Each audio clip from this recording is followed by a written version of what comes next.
Hey, do you like intros? Yes, I do. You're not getting them. Welcome to R2-BD, friends. Welcome to R2-BD, friends. My name is Joey. I'm Jacob. Today we're talking Andor Season 2. Oh my god. so much. First off, before we get into any of this, it's worth noting, I know normally on R2-BD we do books and comics and things like that alongside our visual stuff, but because so many of the current visual Star Wars things, like TV shows, have been coming out so close to each other, we're just going to save a bunch of books and comics for after this. This is our last one for a while as far as like visual media goes. Yeah. So we get back into the books next time. So for those that are sticking around for those, we're covering Master and Apprentice by Claudia Gray next time. It's going to be a lot of fun. But that is not the point of today. Today we're here to talk about Andor Season 2. As of the recording of this, Andor finished a week ago? Nearly a week ago. I know it'll be out way later than that, because I get lazy with these sometimes. But, either way, we're a week out of Andor, roundabouts, and one of the best Star Wars things ever? Period? Easily one of the best Star Wars Just period? things ever. I don't know. Sometimes I say those things and I'm like, is it recency bias? But I think truly, Andor is one of the greatest Star Wars things ever made. I think Andor is one of the best stories told in Star Wars because it's so grounded. Mm-hmm. It's the practical makings of a rebellion. Yeah, it's, I mean, one of those things that, like, you don't really see throughout Star Wars movies, and that's because, you know, there are main characters and things. Right. You don't see a lot of, like, how larger events affect regular people. But Andor is a show about regular people. And we've covered Season 1 before, so we've mentioned this before, but I think it's important to bring up again that, like, especially when it comes to this season, focusing on the little guy is so much more important than it's ever been. Because, I mean, just think about, like, Episode 4, for example. Mm-hmm. We have Luke Skywalker, our main character. Mm-hmm. Cassian Andor would have just been a character running around in the background on Yavin. Yeah, could have been. I said would have. If he was not dust. Yeah. But that's why I said would Stardust, one might say. That's why I specified would have been. Mm-hmm. He, he is, and once you get to the larger story, he is quote unquote not important. Yeah. It's oh god, we're already opening so many cans of worms that I'm excited to get into. But first, of course, I do need to mention that we're still pretty early in the discussion. I did mention the death of Cassian Andor already. This is a spoiler discussion for Andor, and obviously, I guess Rogue One. If you have not seen either of those things, do it. Just fucking do it, you dumbass. I mean, yeah, obviously, we're gonna talk full spoilers here. I'll jump off that one point that you made there, is that being about smaller people, and lesser, if you will, characters, regular people. I want to talk about the Empire, actually. Sure. Yeah. That's where I want to begin this, because so many of the people that we see in the Empire are people that do not mean anything to us by the time, like, certain movies come around, technically. Mm-hmm. Even Director Krennic, who is finally here in this show. I'm so excited that they actually convinced Ben Mendelsohn to come back, because I felt like there's a time after Rogue One where Ben Mendelsohn was like, I'm not touching Star Wars with a 10-foot pole. And then, he made Secret Invasion, which blows my mind. So the fact they got him back is impressive. But Krennic, I think, is a fascinating character, because he's one of those guys that's even isn't even a footnote, come the rest of Star Wars, No. He's the guy that made the Death Star. He's the guy that made the Rebellion's first massive victory. And he is, as he is very mad and pissed off about in Rogue One specifically, mm-hmm. he won't get the credit. And when it comes to his portrayal in Andor Season 2, I love... They expand on his character in an interesting way. Because for me, I was like, okay, I'm seeing these scenes and I'm like, it's not really adding to what I knew about Krennic already. I knew who Krennic was come Rogue One, because he's one of the best characters in Rogue One. Oh, yes. Fascinating character. But they added to his character in a fascinating way in this, I find, because we see him interacting a lot more with other Imperials that are smaller than him. Rogue One, it's more him shouting and lashing out at, like, Tarkin, Vader, these big guys in the Empire. Even though you get the impression, I don't remember their ranks, Tarkin and Krennic. I don't remember who has the bigger rank. I mean, Grand Moff stands above Director, definitely. Well, obviously, yes, but it's one of those things where it's like even Tarkin is as is said a couple times, isn't aware of the larger schemes that Krennic is responsible for handling directly from Palpatine. Yeah. Yeah, definitely. Meaning Palpatine plays a very weird game occasionally, but we all knew this. So good. But I love seeing Krennic interact with like smaller people in the Empire, people that he feels like he can punch down on. I love that scene between him and Dedra in the second to last episode. Oh god, and it's so fucking childish. He puts his finger on her fucking head and just like kind of walks around in like a half circle or something. He's such a dumbass. Like I love it. I love because it's threatening to her, but to us we're like, this guy is fucking pathetic. He's stupid. I hate this guy.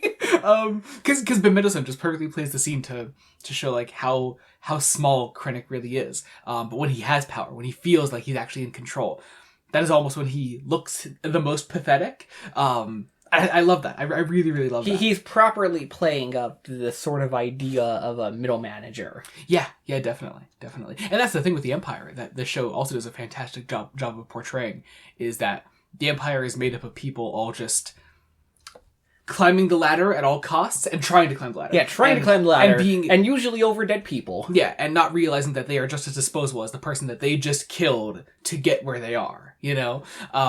Cyril being the lowest on that totem pole, you know? Like, Cyril is a guy that's, like, thrown onto Gorman. So, like, hey, make friends with these guys so that they form a rebellion, and therefore we can start to blame things on them. But he doesn't know that much. He's not even let in on the actual plan. No. It's something he is acutely aware of, and it eats at him very slowly through a course of, 2 years? Yeah. It is so good. I think Cyril Karn... It sounds so weird to say. He's probably my favorite original character for Andor as a show. Of course, I love I love Krennic. I love Andor himself. I love Mon. God, I love Mon Mothma. Mon Mothma, I know. But I think it's tied between Cyril Karn and Luthen Rael. But Cyril Karn, I think especially, represents such a fascinating side of the Empire to me, because we talked about a lot in the last Andor discussion we had about how Cyril is a guy that actually believes in the Empire despite everything. Like, he's like, no, this is the government. Government can be a force for good, you know? And he wants to see the best of these guys. Oh, yeah. And it happens to help, Cyril now that he is in a, as far as every audience member can tell, I think, a fairly committed relationship with a higher ranking with a higher ISB. He's dating his boss. Yeah, he's dating his boss. It's fucked up. It's portrayed as fucked up, but also they're kind of cute together. Not gonna lie. I mean, we said a couple times they're the galaxy's greatest power couple. They're so great. I mean, one of them is clearly the one in power. The other one is in a couple. but it's also a relationship that Cyril benefited from, either realizing it or not realizing it, because as Dedra does point out, at the massacre. She's like, you did appreciate those promotions, didn't you? Yeah, it's true. Like, it's Cyril didn't mind climbing the ladder the same way that every other shitty Imperial officer did, because he was being recognized for what he saw as good work. And I suppose it was good work to somebody, just not to him. And just not to him. And he had promotions for 2 reasons. At least these are the 2 reasons I was able to deduce. Okay. He got promoted, A, because he's dating his boss. And B... Huge factor in that. Huge factor. Huge factor. And also, because it's a huge factor, he is a pawn. I want to talk about Gorman now, because we're really getting into it with Cyril and everything. Absolutely, yeah. I find, interestingly, compared to Andor Season 1, I found Season 2, despite the fact that it took place across 4 years, I found Season 2 really more focused in a way, because it is solely about Gorman, essentially. Except for maybe the last arc. The last 3 episodes were sort of their own thing. Was mostly leading to Rogue One. Yeah, mostly leading to Rogue One. The other ones either directly are on Gorman, or they're the direct aftermath of Gorman. Yeah, exactly. And I found the Gorman arc took place across 3 years, and I found it such a strong period of time for this show. Fascinating stuff. And also the fact that, I know Tony Gilroy has talked about, how the original plan was to have the entire show be 5 seasons, and each season be a year, and he realized that was pretty unsustainable. But I think the fact that he chose to have this take place across multiple years made it more realistic, the fact that our Gorman story happened to be across multiple years, because it wasn't we're doing it all in 1 year, we have to build it up. And that I'm sure it still would have worked, but to me it added to the realism of how long does it take to actually put a plan like this into action? How long does Palpatine actually plan out these things? Because, Palpatine's plan is a long con. It's a long fucking con. Real long con. And Gorman is just another one of those plans. It's no, we're going to take the time to build up to this, because in the end, it's going to be worth it. We're going to have a giant fucking super weapon that a line I was reminded of recently, actually, post season 2's release, that I really love. That I don't know, somehow I guess maybe just never paid attention to, or never really never really paid attention to a ton, never really thought about that much, is a great line that Tarkin has in A New Hope. Okay. When they talk about the dissolving of the Senate. Yes. And he's like, no, the smaller planets will stay in line. The line that he has is smaller planets will stay in line over fear of this battle station. Because that is part of the reason that Palpatine dissolves the Senate, is because they have the Death Star now. It's not just that the Senate is becoming more and more rebellious, though we certainly see that through the course of this show. It is also that we don't need anyone to keep order anymore. The Order will be the Death Star. We will be Order because we will strike that much fear into them. Terrifying, isn't it? Like, that's so good. It's a good thing that a farm boy blows it up. Yeah. all because some guy shot 2 ISB officers outside of a brothel. Crazy. Man, what a series of events. But, no, I just find that fascinating. It's, like, it's true. Like, you see a change in the Senate here. Most notably Mon Mothma, obviously. But no, like, you see... and I love that the Death Star, well, it is the backbone of what Rogue One is about. It's about finding the plans of the Death Star, etc. But, we don't need to constantly be reminded of the Death Star. The Death Star reveal is a big twist in the Gorman arc. It's like, oh no, they're looking for this energy on this planet. Like, it's all connected to the spiders, the caves, the kyber crystals, etc. Right. It's what this whole operation is about. But so many people just don't know about that. Even Dedra is, like, so in the dark about it. She's like, I don't know, he just wants it for some reason. I don't know why, but this is what he wants. I think it's, like, only right up until the end. Because he has that line, say the word. Yeah, he's like, what is the only reason that I would come here? Krennic, when he's talking to her at the end, and she's like, Death Star. That's when she sort of puts it all together. Yeah, it sort of clicks all into place in that conversation. But when she sees Krennic, she's like, oh, fuck, it's his fucking pet project. This fucking guy. I love the idea that everyone's sick of Krennic. I love the idea that everyone's sick of Krennic. It's so good. It really does give the impression he just runs around demanding anything and everything he wants. And that's why he gets fucked over in the end. Because he thinks he has that level of power. Because it's also at the end too when thing is when they're at the end. When they're on Scarif? No, not on Scarif.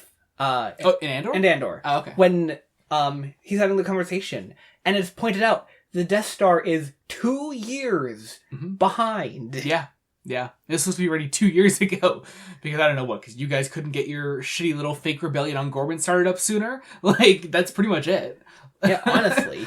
It took 2 years. Crazy. Oh my god. Or no, I guess 3 years, actually. Yeah. Well, I mean, by the time proper, like, episode 4 is started, the Death Star has to easily be 3 years behind. Well, also, like, by the time that Andor... The last 3 episodes of Andor are mere days away from A New Hope. Crazy. Yeah. I love that. That is real crazy. How cool is that? Like, I don't know, the fact that we can, like, create that direct narrative through line, and that it can all still feel, in a way, like the same story. We need to talk about Tony Gilroy. Tony Gilroy is a fucking master storyteller. This guy comes in not as a huge fan, which is such an important part of the story. That's why, it's like, within Rogue One... You told me that he described the job as clinical. Yes, I did. Oh, so this is also important. Between the last video recording and this one, or I say last Andor discussion and this one, I watched a great Tony Gilroy interview where he was like, I was brought in on Rogue One, and as he described, he said it's a clinical job. He's like, I was brought in to just fix the thing. I had as much connection to Star Wars as your doctor does when he's about to operate on you. He's like, that's all it was. And I understand there's a certain group of fans that get offended by that, I think. They hear that, oh, I'm not a fan, and they think, oh, he doesn't care about Star Wars, so he can't tell a good Star Wars story. And I'm also not saying, when I say this, that you have to not be a fan to tell a good Star Wars story. Right. Dave Filoni's a massive fan, and I love Dave Filoni's Star Wars stories. I really do. But also, there are degrees. There are different levels of great Star Wars stories. And they can be equally appreciated. And/or maybe of a certain higher caliber compared to a lot of other Star Wars projects. I still love Star Wars in general. But yeah, no, Tony Gilroy comes in not as a fan and says, hey, I just want to tell a cool story. It is a story about rebellion. It's a story about hope in its own way, despite how depressing it can be at times. Oh yeah. But it is a story about wanting a better world. And there are degrees to that as well. I'd say there are like 4 core characters you can follow that tell the degrees of this story. You have Cassian Andor. Yeah. Who believes in this fight, but also, as we realize, and something that I had never considered, is that there is a part of Cassian that is willing to throw it away for a better life of his own. I mean, we see him consider that. Like, when things are finally, quote-unquote, comfortable with Bix, he's like, let's just leave. Yeah. I'm okay just leaving. I want to have that happy family that me and you can have. Yeah. And what I remember thinking when I first saw the Bix farewell message at the end of episode 9, I thought it was because she found that he no longer believed in that fight. And what she essentially says in that message is, I do believe in this fight, and I fear that you don't anymore. What it actually is she is just as ready to give up the fight as he is. But she knows that he can be better. And she wants to find a better life with him still. Doesn't someone, I can't remember who, doesn't someone directly say to her, he is up for captain? Yeah. Like the rank of captain here. Someone directly tells her that, if I recall correctly. I believe so, yeah. Cassian's good. He is a great fucking rebel. And he can do great things. And Bix realizes that. But also what Bix realizes is that she cannot stay with him and make this life with him if he is torn between two worlds. And also, of course, the tragedy in it is that, we know by the end that they were going to have a family. That Cassian Andor does have a son. He has a son, or a son or daughter. Yeah, he has a child. He has a child. Another great Tony Gilroy interview I watched after the finale dropped was that he said, he's like, we all know where it's going. We all know this is leading into Rogue One. We all know everyone we're seeing in that last scene is going to fucking die in the next day. And there needed to be some glimmer of hope at the end. Just something small to say, hey, things can be better. And because of Rogue One and because of the original trilogy that it perfectly leads into, there is a better world out there. There is a better galaxy that we can make. Mm-hmm. One that does not involve Cassian Andor, though. Or any of those people. All right, or most of the people in the rebellion that we got to know. Yeah. Or Bail Organa, who, another degree of our different sides of the rebellion. First off, played by a different actor. Jimmy Smits was unavailable, as I understand. Benjamin Bratt is playing him now. Dude, he's still really good. I loved him. Honestly, I no really complaints. I saw a great...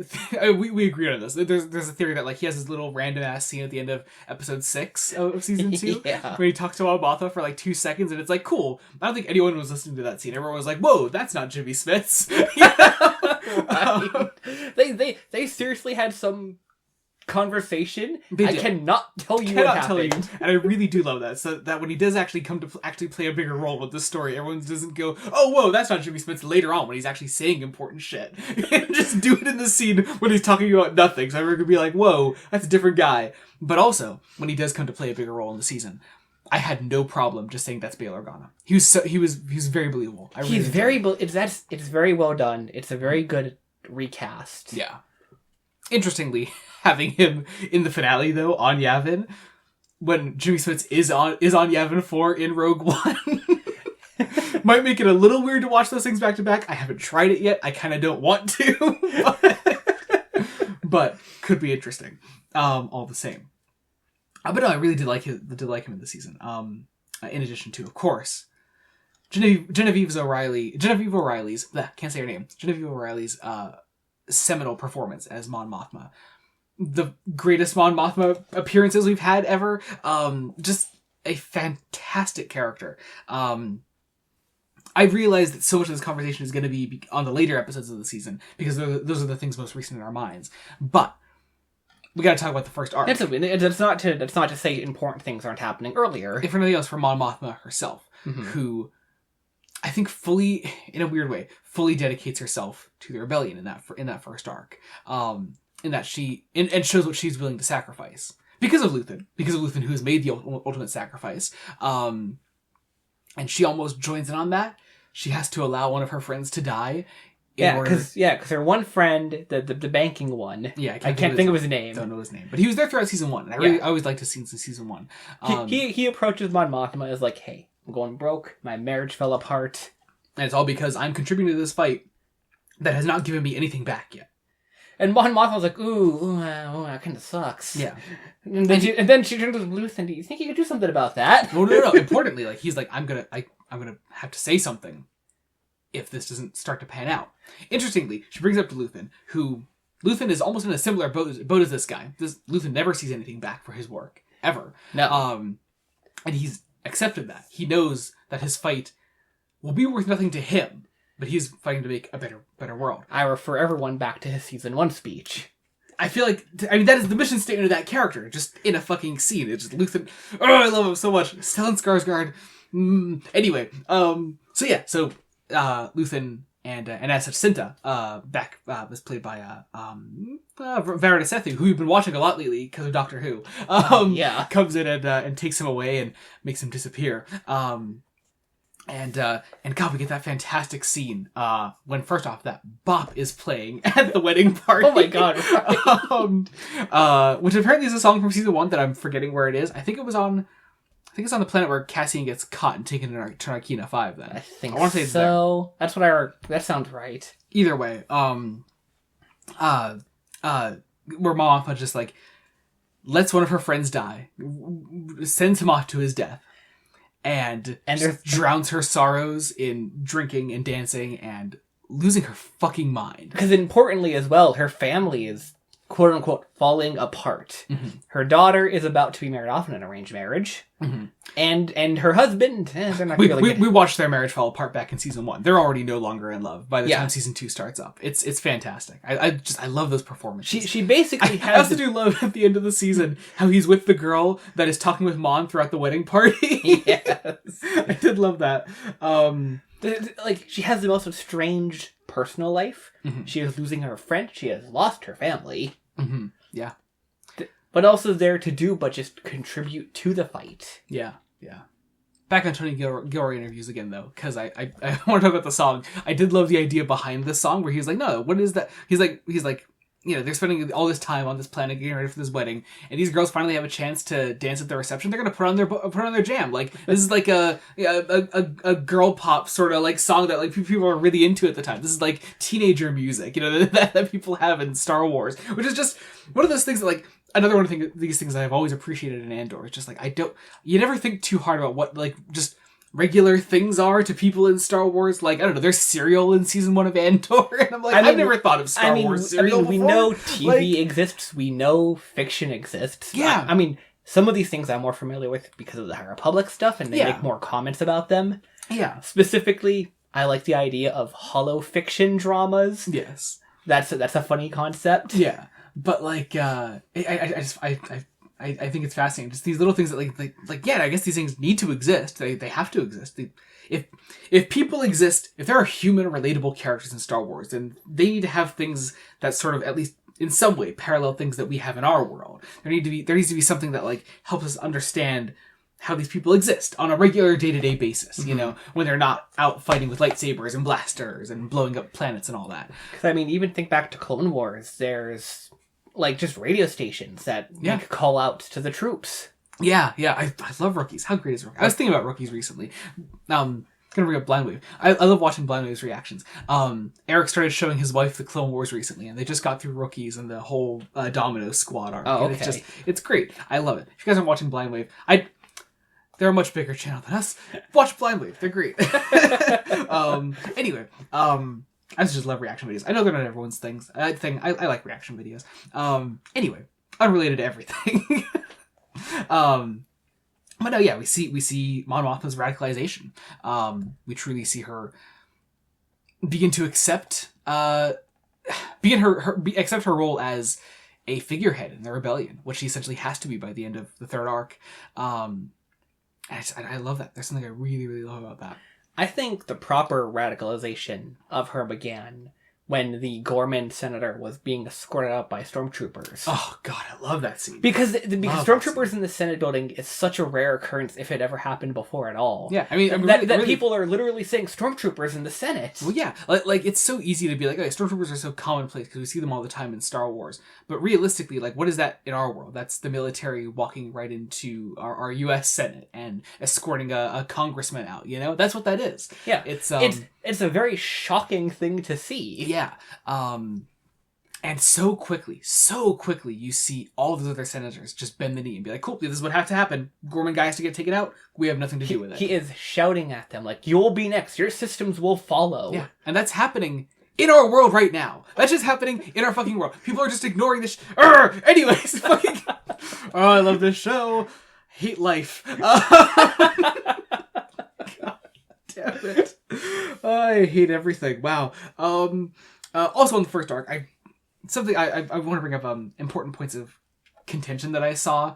I want to talk about Bix in the first arc. Yes, I really do. I had a feeling this was coming up. And also, just getting back to the topic of small people within the Empire climbing the ladder at any cost, and small people exercising their power whenever they are with someone that they see themselves as above. This is just a random ass Imperial officer, has fucking nothing to do. He's like a field commander or something. Like, who is this guy? Who is this fucking guy? But because he sees himself as in a position of authority, and he is alone with what is essentially, once again, put this in our world, what does he see her as? He sees her as an immigrant that can't really speak to a position of authority and be taken seriously. So he abuses his power and tries to assault her. I love also that the show calls it what it is, because I don't think Tony Gilroy is afraid his audience is dumb, but I do think that it's worth stating the obvious. It's so called what it is, I think, so that there are no uncertain terms about what just happened. You know, you can't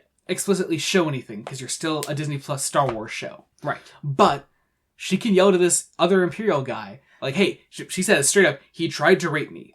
That is what happened. That is what we all just saw. And if you state it in no uncertain terms, you truly realize in a moment like that how terrible the Empire is. Not on the big level of like Luke fighting stormtroopers and TIE fighters and X-Wings, etc., but on the ground level. What are these regular fucking people going through? Because they exist. And because there is a position of power in place that puts them in a vulnerable position. So, you get a scene like that. You get certain sects of the fandom online saying that these things don't belong in Star Wars, and that for some reason Darth Vader wouldn't condone such a thing. First off, he wouldn't give a fuck. Unless this guy was trying to do something or say some shit about Padme, Darth Vader doesn't give a fuck what these guys do on the field. Darth Vader, he really couldn't care. Does not give a fuck. The Empire at large doesn't give a fuck. The Emperor doesn't give a fuck. Vader doesn't give a fuck. Anyone below them does not give a fuck. I think you'd have to get pretty low and pretty petty for someone to care. Maybe Cyril Karn might take he might care. Genuinely, Cyril Karn might take issue if he heard that an Imperial officer tried to assault a woman. If he was like, he'd be like, no, we're better than that. We're the Empire. But we are the government. We are supposed to be a beacon of good. This is not what good people do. God, that's a weird sentence. But Cyril Karn sees himself sees the Empire as good people. He thinks they have a moral obligation to do the right thing for some reason. Because again, back to the inciting incident of season 1, like Cyril Karn. Cassian Andor is a criminal. He kills 2 government officials, and Cyril Karn's like, this guy's a criminal, we should take care of this guy. Yeah, everything happens because Cyril Karn cannot let go of the fact that 2 people were murdered and no one seems to care. Yeah, and he still cares about this so fucking much. I gotta talk about Who Are You? I gotta talk about that episode right fucking now. Honestly, yeah. It's so good. It's the best episode of the whole show, Who Are You? I think, easily. One of the best Star Wars things, period, ever, anything. One of the best episodes of television I've ever seen. It's so fucking good. I've watched so much great television throughout my life. I truly have. So few things have gotten as good as Who Are You? You were there with me throughout my emotional journey throughout Who Are You? Yes, that was a day. I was on the floor at one point. That's not even an exaggeration. But Who Are You happens. We get the Gourmet Massacre. We get the second Gourmet Massacre. Yeah, it's not even the first one. It's the second one. They reference the first one, which I believe derives from a Legends event, which they talk about in the second arc of the show. They say, like, the Hotel Bellhop brings it up. Yeah, early on in the Empire's reign, the Gormans were seen as the small people, and Tarkin. Again, I understand this comes from like the Legends, some sort of Legends material. But was carried the base information is still canon. Yeah, that Tarkin landed an Imperial shuttle on top of however many Gormans. 500? So many. That's a big Imperial shuttle. Unless he landed like a Star Destroyer on them. I don't know what he landed on them. Either way, he killed a bunch of people, landed a ship on them, and this sort of started the Gormans' place within the Empire. As I understand it, the Legends event that leads into this is, I think, originally what Mon Mothma was referring to in Rebels when that episode was made, when Secret Cargo was made. We've since sort of retooled that to make it more about this second massacre, which honestly makes the speech even more impactful. Because it was an event that happened pretty damn recently. Yeah. But we get that. I love the build up to the massacre. The way people are slowly corralled in and cannot leave. I love the Gorman anthem. Well, first of all, I love the chant. The chant at first is ferocious. We are the Gore, the galaxy is watching. And it's true. The galaxy is watching. This is a huge turning point in the fight against the Empire. There is 4 or 5 different news crews there. Yeah. And what that turns into eventually is the Gorman anthem. They choose, not long before the massacre itself begins, they choose to instead represent their people rather than their hatred. Mm-hmm. They are right to be hateful. They are right to fight. They are right to say we are the Gore, the galaxy is watching, and push into these guys and shove them and want to fight these guys with fucking riot shields. But what tends to resonate more is a representation of your culture, your people. What is actually about to happen to us is a tragedy not because we are regular people, but because we are a people. I like too, if I'm remembering correctly, it starts with one guy singing the anthem. A guy who has been here with the Gorman Rebellion. And the biggest agitator of them. He's the one who was pushing for the more extreme angle. Yeah. And then he slowly, and you can watch, it's after he accidentally ends up almost killing. He's not the one. He almost, because he's the guy that challenges. I'm trying to think. No, isn't he the guy that actually? No, shoots the gun? No, the other guy had the gun, but he was in the fight with the guy that shot the gun. Yeah. So he was indirectly responsible for the death of Cinta. Oh yeah, absolutely. So to see that character go through a development of through just about a year of off-screen softening or something, mm-hmm. to see the situation for what it really is. Yeah. He's with the crowd, but he's there to be... No. Here's who we are. Yeah. Oh, God. It hits so hard. Something I also love about the early portions of Who Are You as an episode is seeing just how much Gorman has changed as a planet. You can see that Citadel-type place being turned into a barracks. Yeah. You could see, from the second arc to the third arc, just how drastically the Empire changed it across a year and how much that affected its people. I don't know, I love that. And the fact that we see that despite everything, despite the way the second arc ends with the death of Cinta and a big victory for the Gorman Rebellion, it didn't really change that much for them in the end. No. It just did what... The Gorman... The quote-unquote Gorman victory did exactly what the Empire wanted it to do. Mm-hmm. Yeah. It hurts. So, we get the massacre itself. We get Dedra sort of in charge of it all. Cyril kind of actually realizing what's happening. He comes... It all clicks in, when he goes to see her and he threatens her. He's... Mm-hmm. Kyle Solar and Denise Goff, who play Cyril and Dedra. Fantastic actors. I love them both. But man, there's just something about that scene. I also gotta say, is it in the first arc or the second arc? I want to say the first arc. When we see Dedra and Cyril. It's the first one. It's in the first arc. If I know exactly what you're thinking of, it is in the first. Yeah, you're right. It is in the first arc. Yeah. The scene with his mom visiting. Yes. So good. But anyway, they're amazing throughout the entire season. I truly didn't think that much of Dedra from the first season, but I think Denise Goff knocked it out of the fucking park in this season, especially. I think she has more to work with. She has a lot more to do, definitely. But yeah, no, she steals it. She is a scene stealer. She's amazing. And so we see Cyril realize what's going on.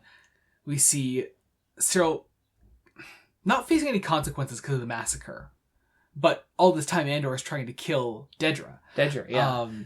And I misinterpreted this one scene when it first happened, when Cyril sees Andor and he goes after him. And I was like, is it because he's trying to kill Dedra? I thought he doesn't like his woman anymore. No, he is proper pissed at Dedra. Yeah, no. He just is so lost. He realizes as the massacre is happening around him that the Empire is actually evil, that he doesn't actually have anything to believe in. And he has made the Empire his personality, essentially. Imagine making the government your personality and then realizing that the government's evil. You lose everything at that point. Yeah, if he didn't see Andor, he could have easily actually become a rebel. Yeah. That was totally a possibility. Yeah. But instead he realizes that the only thing he has left is Cassian Andor and his hatred of him. So he sees Cassian there, goes after him. They get this amazing fight between Diego Luna and Kyle Solar, there's some great choreography, just the brutality of that fight. I feel that moment so much.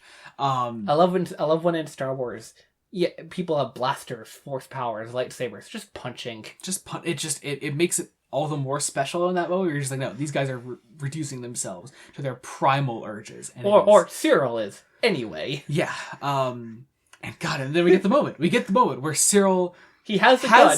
Has Andor in his sights, and Cassian goes, "Who are you?" There's something about Kyle Solar's performance there. Just that look he gives that says so fucking much. It is not just that he's lost everything he believes in. The one thing he has left, the one guy he has been chasing down for 4 years now, does not even know who he is. I hadn't thought about it until that moment. They never interact in the first season. No. They don't know who Andor doesn't know who he fucking is.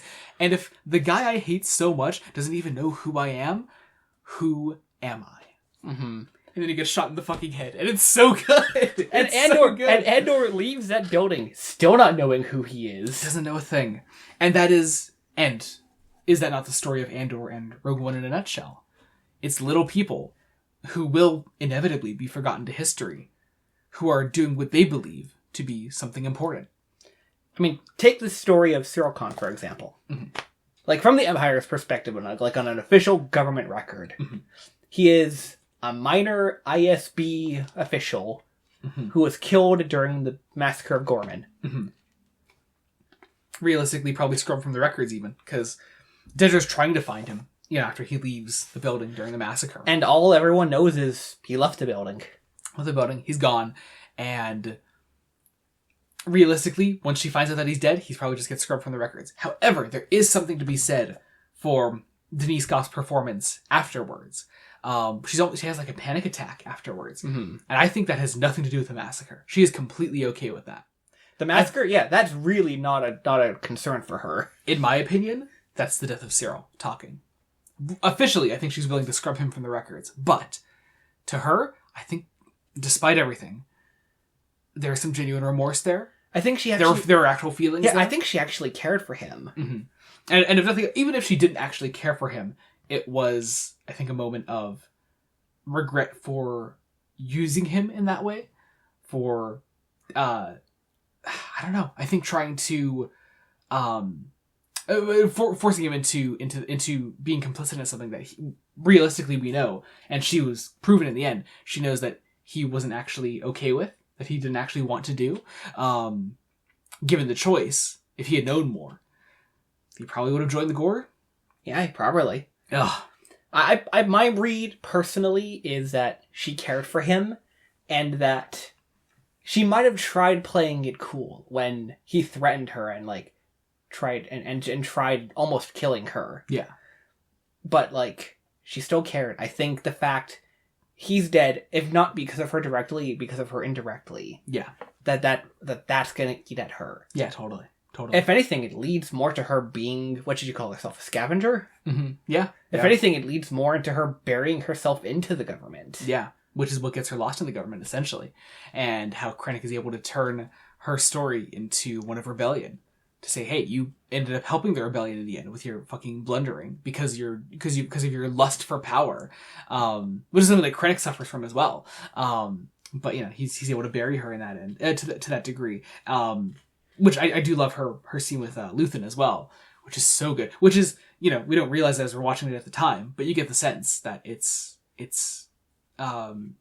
Stellan Skarsgård's last scene, his farewell to the character of Luthen Rael.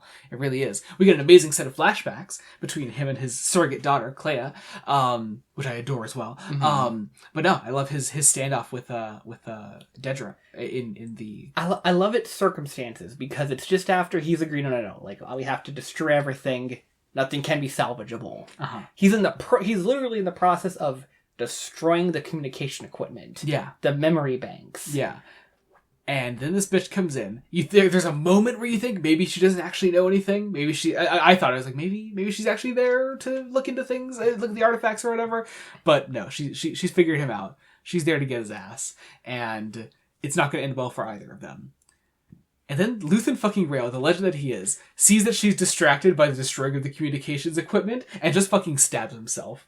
And there's, again, Stellan Skarsgård, what a fucking actor. But this guy, truly does play it like he knows that this is the day that was always going to happen. He knew that he was never making it out of this fight alive. And to him, what has to happen And he knows, even if he is taken out of there, he knows he has put things in place to make sure that his information dies with him. And so, his daughter, it's essentially his daughter. It's his daughter. It totally is. I mean, that is the professional relationship they must clearly play. Yeah.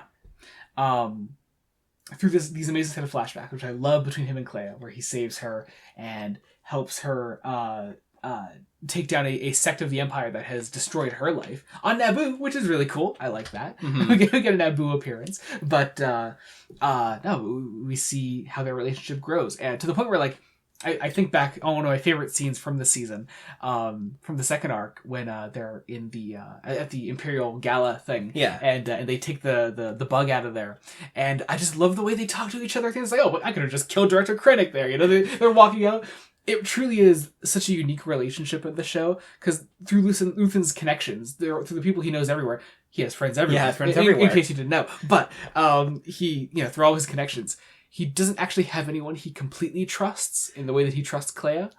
Because I think Clea is the only person that he knows would never turn on him, like without it being just I need to die, you need to do it. Yeah. There's just they're the only people that they can actually be truly open with each other around each other. Like they actually understand each other. They know each other inside and out. And Luthen can talk to Mon Mothma or Cassian Andor all he wants, but like he can't tell them everything because Luthen doesn't truly trust anyone the way he trusts essentially his daughter. I love that. It's such a unique relationship, and I love the way that they play that. I remember we watched the featurette of the final couple episodes they put out. Yeah. And I love that one thing the actress who played her said. She's like, I will never forget traveling the Star Wars galaxy with Stellan fucking Skarsgård. Right. It's cool. How many people get to do that? It's just, they have such a great relationship. I really love them. Which is why I love even more. God, I'm gonna look it up right now because I love this actress so much, and I can't believe I forgot to write it down. Elizabeth Dulau, I believe, is how you would pronounce that. But essentially, yeah, she plays this amazing scene where she has to kill her father, essentially, because they understand each other. They understand that, you know, if either of them are caught, the information has to die with them. And and importantly, he's already basically dead. Yeah. And she's infiltrated a hospital, Mm-hmm. And she expertly. She essentially just needs to pull the plug. And she is carrying the information that makes Rogue One possible. Yeah. Yeah! How great is that? That Luthen and by extension Clea are essentially the reason... I love it. The reason we get the Death Star plans in A New Hope are because of this group in Rogue One. But the reason the group in Rogue One gets the plans to the Death Star are because of these two characters that we knew nothing about up until, 2023, when the first season of Andor came out? Sounds about right. Amazing. I love that. Just, I don't know. It's this continually growing snowball. It's the domino effect of just like, one thing leads to another. Although I'm not sure we could make the snowball go any earlier. Yeah, I mean, hey, you never know. Where did Luthen come from? I don't know. give me the Luthen spinoff. Stellan Skarsgård, I think, would kill himself first, but give me the Luthen spinoff. Yeah, I don't know. I find that fascinating. Oh God. What next? I have my notes here. Another one of my favorite episodes. Welcome to the Rebellion. Yeah, I was just gonna say we haven't talked about Mon Mothma's escape, if nothing else. How great is that? Let's get the continuity quibbles around out of the way immediately. Another Tony Gilroy interview I loved was where he's like, yeah, I wrote this amazing scene, and then he's like, do I really have to work around this fucking kids show right now? He's like, it's unfortunately yes. Yes, you do. He's like, it's a canon kids show. Do I need to fucking work around it? Rebels is amazing. I love Rebels, but I would take Welcome to the Rebellion over Secret Cargo any day, personally. If I had to choose only one to be canon, I would take Welcome to the Rebellion, personally. Although I have been curious to rewatch Secret Cargo again. I think that could be a fun double feature. I have not yet rewatched it. Because they still do right around it. They're like, oh, Gold Squadron's going to take her the rest of the way, and that'll be that. You know, and that's fine. But getting that out of the way first. The Gorman Massacre, in terms of like the setup, the Gorman Massacre literally just occurred. Mm-hmm. And everyone in the Empire knows that the Senate floor is going to be a nightmare. Yeah. So they have already said, no talking. No one is going to say anything. Yeah. But Mon Mothma has finally had enough. This is actually the breaking point for her. And so she has to speak out against the Empire, against this corruption that she has been dealing with her entire life. This is a woman that has spent her entire life in politics. And I mean, kind of literally, that's part of her speech. Yeah. And okay, I want to talk about other things before the speech, but I love the speech. Anyway, the speech is great, but the build-up to it, I think, is fascinating as well, because everyone's aware that she's finally going to speak out. And everyone knows it's coming. It is this catastrophe of events of Bail Organa sending his people in to get her out of there. Luthen knowing that Bail Organa's team is compromised, so the Empire is actually on Bail's team, and so he sends Cassian in to save her instead, and everyone's trying to stop her.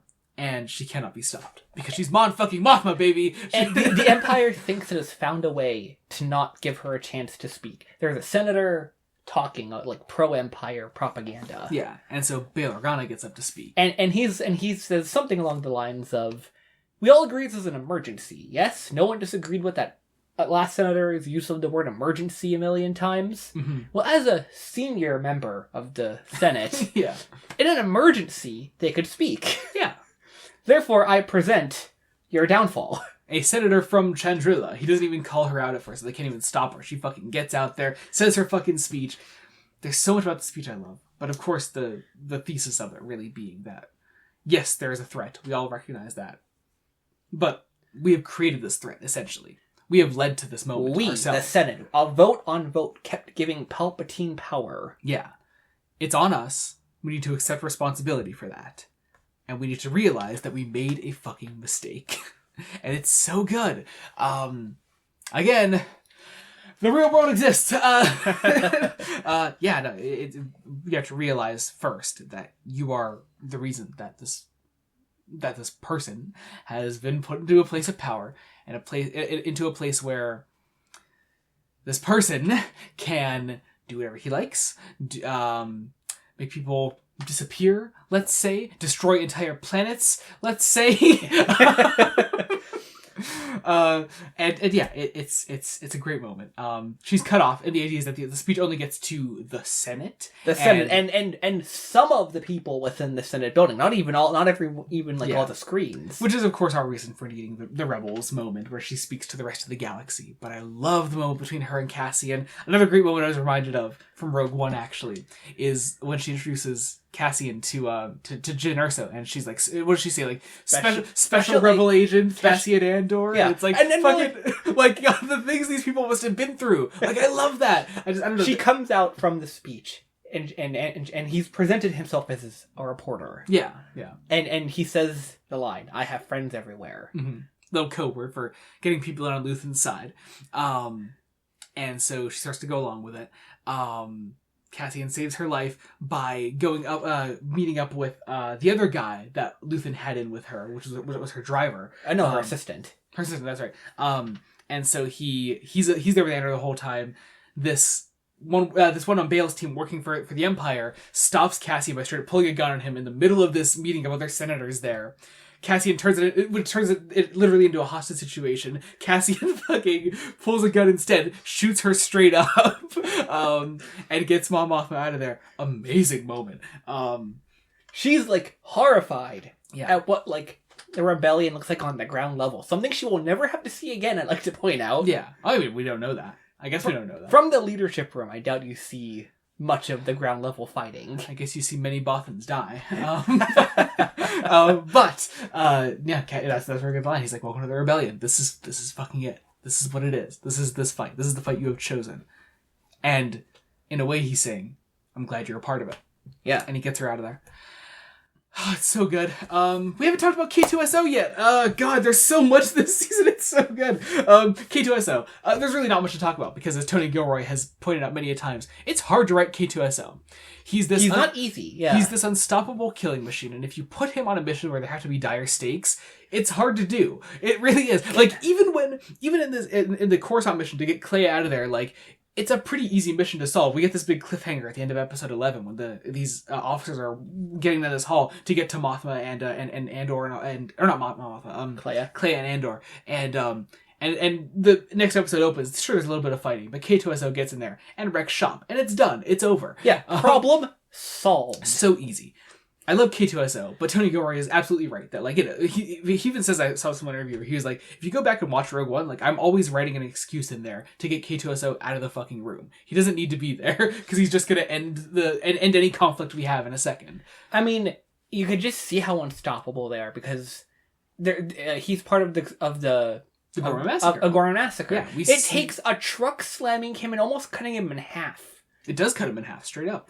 To stop him when he's on the Imperial side. Yeah. It's great. How great is that one shot in the last episode when he holds up the one fucking Imperial officer and they just keep shooting him like a fucking ragdoll? Yes. Oh god, it's so fucked up. I love it. Oh man. So evil, but so good. It's so good. So good. Man, we actually covered the ending already of the show. Oh, okay. That sounds about right. Yeah. We kind of jumped the gun on that one, didn't we? One last little note before I guess we start to close out, is I did watch another Tony Gilroy interview where he said they actually considered having Leia in the show at some point. Interesting. Yeah. It wouldn't even be out of place. It wouldn't be. And I understand, like, the reason he said that they didn't do it wasn't even because of, like, he wanted to avoid, like, fan service or anything like that. He's like, no, it would have actually made sense for her to be there. The scene that he was talking about having her in was the wedding. That would have made total sense. He's like, oh, she was going to be at the wedding. We talked about it. He's like, it was a little hard to work out, like, figuring out, like, where she would be at, especially when it's, like, so close to, or so many years away from A New Hope and getting a new actress and trying to work all that shit out. He's like, it would have made sense story-wise, but also, like, it was a little bit too many logistics to work out behind the scenes, so we just avoided it. I mean, I feel like story-wise, it would have been easier to work Leia in at the Imperial art show or whatever it was. Certainly possible. Because Bail is there. Yeah, there are other opportunities. Although, I mean, hey, for all we know, maybe Bail is leaving with his daughter. I mean, maybe that's the line of dialogue we missed. Maybe. I don't know. Again, nobody was paying attention to that scene. I love it. But I just found that interesting. Oh, wait! One last thing. We haven't talked about Saw Gerrera. Oh, maybe we should, yeah. Oh my god. He's part of that degrees of hope. I was going to say, when I mentioned my four degrees of rebellion, he was the other one that I wanted to mention. I was thinking of Mon Mothma, Andor, Luthen, and Saw. That was it. That's what I figured. So Saw is the extremist rebellion. He's the terrorist rebel. Like, he's straight up a terrorist. There's so much I love about his story in this. But I mean, of course, it's episode 5. It's the one that ends with him getting a guy addicted to drugs. It's very entertaining to see happen. I love it. Oh my god! I mean, it's Forrest Whitaker as an actor that really sells it. He's like, "You're right here," that whole thing. It's an amazing scene. I think there's. I would love to do. I've long dreamed of doing this. The Saw Gerrera marathon. I would love to see just how this guy changes and just gets worse and worse every time you see him. Because it is just a guy continually ruining his life for similar reasons to Luthen. He feels that he has nothing else in the world. But where Luthen is like, no, this is the life I live because I've chosen to live it. Saw feels like he has been wronged by the world and he has found a way to live in it because of it. Yeah. Which all goes back to his very first appearance ever in Clone Wars. Like when his sister dies and he's like, that's all I have, really. Like it's I think it's really interesting to see how far the character has come. Yeah, truly. And to see, like, he doesn't... In Rogue One, when he dies... Nice. Deceptions! He's not necessarily wrong about about everything that's happened to him, but he's taken everything to the extreme to which leads to his death. Yeah. Huffing on that copium. Alright. Well, okay. I think that actually does it now. There we go. We went an entire conversation about Saw Gerrera. What were we doing wrong with ourselves? Anyway, that finally does our Andor discussions. If you haven't checked out our season 1 video, do that as well. I don't know why you watched this whole thing without seeing our season 1, but you should do that as well. Check out other episodes of R2-BD. We cover a lot of books and comics and other things that have come out recently, like Tales of the Underworld. We covered that not that long ago. Had a lot of fun with that. Had a lot of fun, yeah. Yeah. We like Star Wars. Really? I had no clue. Mystery to me. I don't know why. All right. I think that about does it. If you're here on the channel on Blended Studios, check out other things we do. Me and my brother here, we cover Star Trek week to week. We have... Oh god, where are we at? I don't know when this is coming out. Yeah, we're early TNG season 2, so if you like Star Trek, check that stuff out. I think that about does it. So, thank you all so much for watching. Until next time, this has been Joey Morgan. I'm Jacob. Goodbye.